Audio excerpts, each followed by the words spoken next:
How to delete Tumblr account. Hi everyone, welcome back to the channel. If you are looking to delete your Tumblr account, you have come to the right place.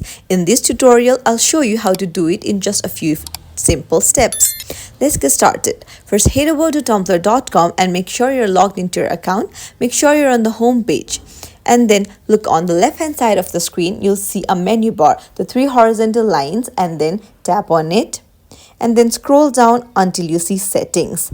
Tap on it and then you'll see account option. Tap on it and scroll down and you'll see delete account option. Go ahead and tap on it. You'll see to make these changes, you'll first need to set a password with the password reset link sent to your email. Tap on it and then the password has been sent to my mail. I'll have to go and check it. I have got a mail like this. I'll tap on reset password. And then I'll have to set new password and confirm the new password.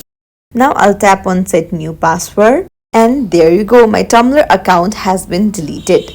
This has permanently deleted my Tumblr account along with the blog posts, themes, messages and likes as well, and the account is irreversible.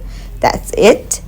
Don't forget to give a thumbs up and consider subscribing to our channel if you found this video helpful. Thanks for watching. Stay tuned for more videos.